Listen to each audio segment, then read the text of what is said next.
South ক্যারোলিনার অ্যানিভিল শহরে একটি প্রচণ্ড গতিতে ভয়ঙ্কর তুফান আসার আগে নিউজের মাধ্যমে শহরের মানুষদের সতর্ক করে দেওয়া হয়। তুফান এতটাই ভয়ঙ্কর ছিল যে জলোচ্ছ্বাসের কারণে শহরের বিশাল সমুদ্র প্রাচীরটি ধ্বংস হয়ে যায়, যার কারণে সমুদ্রের জল দ্রুত গতিতে শহরে ঢুকে পড়ে। তুফান ও জলের গতি এতটাই ভয়ানক ছিল যে শহরের সমস্ত বাড়িঘর ভেঙে ভিতরেও জল ঢুকে যায়। একজন প্রেগনেন্ট লেডি লিসা বাড়ি যাওয়ার আগেই রাস্তায় একটি গাছ ভেঙে পড়ে এবং সেখানে তার গাড়িটি আটকে যায়। একটি ট্রাক ড্রাইভার জোরে তার গাড়ি চালিয়ে পালানোর চেষ্টা করে, কিন্তু সামনে থেকে আসা জলের গতি পুরো ট্রাক উল্টে দেয় এবং জলে ভাসিয়ে নিয়ে চলে যায়। এদিকে জলে ভেসে লিসার গাড়িটি একটি বড় গাছে গিয়ে ধাক্কা খায় এবং গাছের ডালপালা গাড়ি ভেঙে ভিতরে ঢুকে যায়।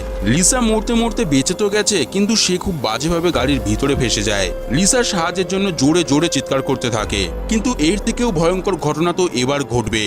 সেই ট্রাকটি জলের স্রোতে একটি স্ট্যাচুতে গিয়ে ধাক্কা খায়, যার কারণে কন্টেনার ভেঙে ভিতর থেকে পশুদের মাংস ও রক্ত বেরিয়ে জলে মিশে যায় এবং সেটা সমুদ্রের জল পর্যন্ত চলে যায়, যার কারণে সমুদ্রে থাকা কয়েকশো শার্ক আকৃষ্ট হয়ে শহরে চলে আসে। লিসার আওয়াজ শুনে দুজন ব্যক্তি বোট নিয়ে সেখানে চলে আসে। স্কট নামের ব্যক্তিটি লিসার কাছে যায় এবং তাকে ভরসা দেয় যে সে লিসাকে বাঁচিয়ে নেবে। স্কট গাছের ডালগুলো কাটার জন্য তার সাথী জিমিকে বড় কাটারটি গাড়ি থেকে আনতে বলে। জিমি কাটার আনতে গেলে তখনই শার্ক তাকে জলের তলায় টেনে নেয়। স্কট তার সাথীকে দেখতে না পেয়ে এগিয়ে গেলে তখনই জিমি হাত কাটা অবস্থায় জলের ওপরে ওঠে এবং শার্ক তাকে এবার পুরো টেনে নিয়ে চলে যায়। ট্রাক ড্রাইভারটি গাড়ির দরজা ভেঙে বাইরে বেরোতেই তাকেও শার্ক আক্রমণ করে মেরে দেয়। এসব দেখে স্কট তাড়াতাড়ি সেখান থেকে পালাতে যায়, কিন্তু শার্ক তাকেও মেরে ফেলে। বেচারি প্রেগনেন্ট লিসা খুব সংকটে পড়ে যায় এবার, কারণ জল ক্রমশ বেড়েই চলেছে। এদিকে বিলি নামের একজন ব্যক্তি তার 3 পালিত সন্তানকে বাড়ির ভিতর রেখে সেও তার স্ত্রী র্যাচেল বাইরের গ্যারেজ থেকে গাড়ি বের করতে যায়। তাদের উদ্দেশ্য ছিল জল আরো বেড়ে যাওয়ার আগে শহর থেকে পালাবে, কিন্তু বাচ্চারা তখনই জলের মধ্যে হিংস্র শার্ক দেখতে পেয়ে যায়। বিলি গাড়ি বের করার আগেই তার হাতে একটি শার্ক কামড়ে হাত কেটে নেয়। পাশে দাঁড়িয়ে থাকা র্যাচেলের উপর শার্ক আক্রমণ করে তাকে পুরো টেনে নিয়ে চলে যায়। বাচ্চারা এটা থেকে ভীষণ ভয় পেয়ে যায়। বিলি কাটা হাত নিয়ে সেখান থেকে পালিয়ে যাচ্ছিল, কিন্তু অসহায় বাচ্চাগুলো তাদেরকে ছেড়ে না যাওয়ার জন্য রিকোয়েস্ট করতে থাকে, কারণ জল শুধু বাড়ির বাইরে নয়, ঘরের ভিতরেও ভরে গেছিল।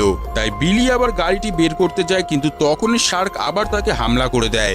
র্যাচেল ঘায়েল অবস্থায় কোনোভাবে বেঁচে বাচ্চাগুলোর সামনে চলে আসে, কিন্তু শার্ক এবার তাকে পুরোপুরি মেরে ফেলে।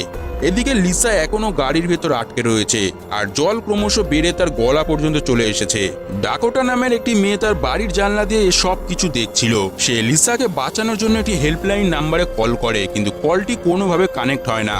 লিসা ডাকোটাকে তাড়াতাড়ি হেল্প করার জন্য অনুরোধ করে, কারণ সে তার বাচ্চাকে এভাবে হারাতে চায় না। কিন্তু ডাকোটা একটি অ্যাগোরাফোবিয়া রোগে আক্রান্ত ছিল, যেটাতে মানুষ ঘরের বাইরে বেরোতেও ভয় পায় এবং প্যানিক অ্যাটাক হয়ে মৃত্যু হতে পারে। এছাড়াও জলে হিংস্র শার্ক ঘোরাফেরা করছে, ডাকোটা চাইলেও কিছু করতে পারবে না। তা সত্ত্বেও লিসার অনুরোধে এবং তার বাচ্চার জন্য ডাকোটা লিসাকে বাঁচাতে যাওয়ার পরিকল্পনা করে। সে প্রথমে তাদের বাড়ির কিচেন থেকে একটি ধারালো ছুরি তার সাথে নিয়ে নেয় এবং জানালা দিয়ে বাড়ির ওপর থেকেই নামার আগেই পা পিছলে নিচে পড়ে যায়।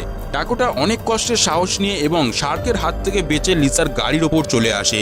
এরপর সে তার ধারালো ছুরি দিয়ে প্রথমে গাড়ির ছাদের কাপড়টি কাটে, তারপর গাছের ডালপালাগুলো কেটে লিসাকে বাঁচিয়ে ডাকোটা তার বাড়িতে নিয়ে চলে আসে।